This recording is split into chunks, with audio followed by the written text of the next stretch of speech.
The problem with Wagner is, I mean, I'm not mindless about Wagner. Some, people call me an extremist and all the rest. But I can see why people love the music and are addicted to it. And sometimes it's worth the listening to. I mean, there are moments of great elegance and stunning beauty and sublimity in the music. There are many moments, well, hours, as someone said, the trouble with Wagner is, it's hours for minutes of pleasure. There are many parts of the music, the vast majority of the scores, I think, which are very unpleasant. I mean, not just because of the Jewish thing, but because of the intrinsic nature of the music, and more still, the nature of the man which comes through the music. I mean, I really do think that people's personalities are mediated through their work, whether it's music or history writing or religious belief or whatever it is. I'm a strong believer in this as a historian.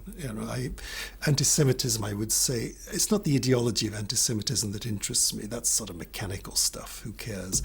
It's just variations on a theme. The real interest for me as a historian of anti-Semitism is the emotional structure of the people who receive it. It's the emotional structure, the emotional nature of someone that enables them to respond a certain way to anti-Semitic messages. So I'm not saying, that people who go to listen to Wagner are going to emerge anti-Semitic, brainwashed by the latent anti-Semitism, the coded anti-Semitism in the operas. People quite at will to just enjoy it as pure music. No problem with that. I think, however, they're depriving themselves of a really guilty, dirty thrill. Because now we know about the Holocaust. Now we know what's in the music. If you respond to it on that level and you still like Wagner, then you have an exquisite twist of conscience. And I have many Wagnerian friends who do respond to it now in this guilty way. And it intensifies the emotions, which you could say is what Wagner would have loved had he lived on to this day. I mean, to really make people uncomfortable. I mean, what's a bit of sex on the stage with Tristan, really, when you can have the Holocaust on stage with Parsifal? That knowledge and that shock value, if you're really responding to it. So, there's an aesthetic dimension to the anti-Semitism in the music, which I think people who deny it, and there's a lot of just knee-jerk reflex denial of the anti-Semitism in the operas. People who deny it really are shutting themselves off to the most profound experiences in Wagner, I think. Tell us about Meyerbeer. Ah, yes, Meyerbeer. A wonderful man. Rather like a Broadway musical composer nowadays who caters to the popular taste. He knows his audience, he knows what they want, he's got some very interesting effects. He's much more, I think, innovative than Wagner, of course, was willing to allow. And, he had a taste for the big pageant, the catastrophic effect on stage, castles burning down, mass murder, you name it. So he had it, the basic insight into doing something big with opera. But of course, from Wagner's point of view, and this is the prejudiced view we've taken over, he just didn't have the musical genius to carry it off. But the other thing, of course, there are many things that Wagner disliked about Meyerbeer. Didn't like his ability to please, to be ingratiating, his civilization, his culture, his niceness, in a way. It's resented tremendously by Wagner because he is not like that emotionally. He knows he isn't. He's unhappy, he's antagonistic, hateful, envious, and that's a real motive when in characters like Wagner, the envy, and it keeps boiling over. And it just won't go away. It's like a stone there, always in the stomach. With such people, no amount of success satisfies. There's no way of pleasing them, no matter what you do. I mean, Wagner's Jewish friends tried it, and it worked to a degree. It got them tolerated, admitted to Wahnfried, to the master himself. But in the end, they were not accepted. I mean, they're marginalized, and they just go to prove for Wagner what he says about Jews, that they'll do anything to ingratiate themselves, to imitate, is, I think, the word that's often used. They haven't any access to the well springs of divinity, of divine creation, the spark. So it's all second rate, it's all interpretation on a superficial level, according to Wagner.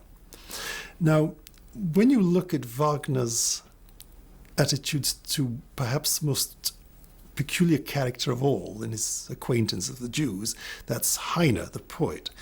It's very close to that, to the way in which he regards Meyerbeer. And we've got a triangle here. Heine, Meyerbeer, Wagner, they're all friends with one another at one point, very close friends. Heine even lent money to Wagner. This is unbelievable coming from, Heine was a sponger of the First Order, and yet he lent the money. It's in one of the Wagner letters, and I don't think it was repaid, naturally enough. But you've got this triangle in Paris in the 1830s and after. And initially, Wagner takes the side of Heine because he regards Heine as a troublemaker, as a nuisance, a stirrer, going against the polite society of Meyerbeer and so forth. Heine, of course, falls out with Meyerbeer as well for personal reasons. And there is this element in a civilized person like Heine, this restlessness and anger coming out in greed. There's no doubt about it. As I say, he's taking all in all, he's a good guy, but it's still there. And I think this is what Wagner responded to in Paris when they were very close friends in the 1830s. But of course it couldn't last. And in Judaism and music, you get the turnaround where he turns on Heine and praises Heine's literary Jewish rival, Ludwig Börner, who was much more serious and puritanical about politics, unlike the ironical, sarcastic Heine.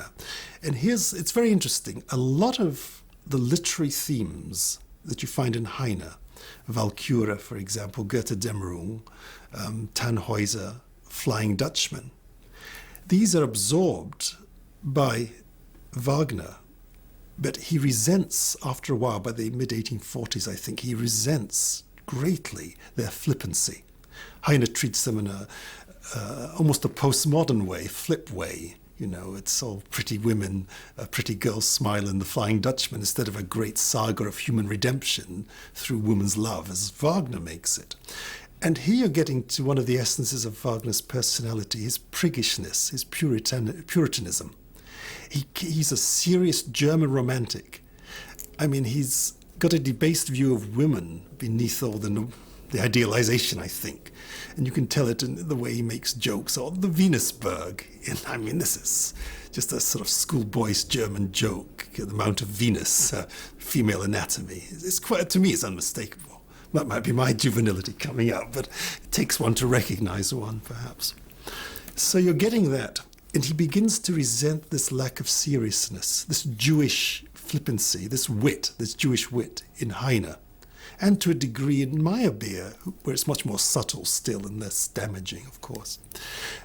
This ability to treat the world as art and to be detached from it in a way. Again, detachment is seen as Jewish because you're alienated from the organic life of a culture.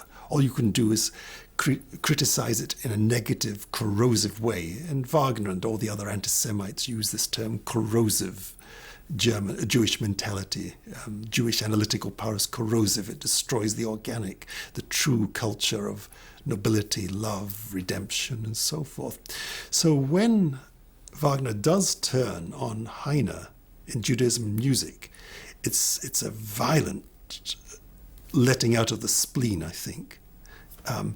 And to my mind, the text, Judaism and music, or Jewishness in music perhaps is better, it's a dual attack on Meyerbeer and on Heine. Mendelssohn doesn't really count on all this because I think, Mendelssohn is a safe character. He's out off the screen, basically. It's really these two friends, former friends, patrons of his, that Wagner has it in for. And of course, he says many times, and it comes out in the operas, in Siegfried, for example, as well as the essays and notebooks, Wagner sees gratitude to friends, patrons, as a Jewish vice.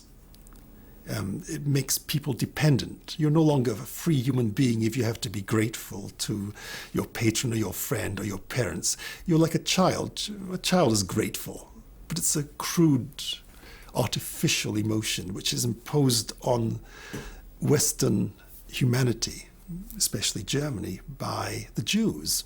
This fake Jewish morality. Now, of course, Nietzsche said the same thing, but it had a different connotation with Nietzsche, and it was a much more liberating philosophy. I don't like Nietzsche much, but I can recognize, the genuineness of the man and the significance of the thought. But Wagner's different. He's breaking free all the time of the restraints of civilization, meaning French, Jewish restraint, moderation in art, wit, irony. Instead, he wants violent jokes or violent emotions, and that's what he lives by, violent politics, essentially. And I think it's Debussy who said, all that was lacking to make Wagner a great genius was just a greatness of spirit. And it's this pettiness, this vindictiveness, anger, hatred that comes out constantly. There's something very disquieting, uncomfortable, evil almost that's going on here amid the great beauty. And I think that that's this problem that the source is tainted, the personality, the spirit of Wagner. But the real piece of genius is, of course, the first act of Siegfried. And here we have Mime as a Jewish archetype on stage. I mean, he's got all the intonations, the melodic lines are Yiddish melodies, lullabies, emotions are coming out there. And it's contrasted to the German, the really human person, full of love and heroism, Siegfried, spontaneous, organic. Now, it's in the 1880s, 1890s, the Mime character was portrayed in a very caricatured anti-Semitic way on stage, very often in productions, in Vienna especially. And it's one of those productions that really appalled Mahler, he wasn't conducting this production, but he was writing about it. And there's a famous letter where he says, I don't like this jokiness on stage about Mime. It's really disgusting. It's just going for laughs, basically, on the part of the audience. Because everyone knows what's going on. The modern audience may not, but the people at the time did. And he said, I could give you a real Mime. I could show you really what's there, because the anti-Semitism is so cunningly suggested in every aspect of the music and the dialogue and so forth that it's overwhelming, he says. But it takes a real conductor to understate it enough to show the subtleties of the characterization, the anti-Semitic characterization that goes on musically. It's super saturated into the score of the first act of Siegfried. And as I say, it's not just stupid me who's saying this. It's a real genius of a composer and conductor, Mahler, who spotted it very clearly.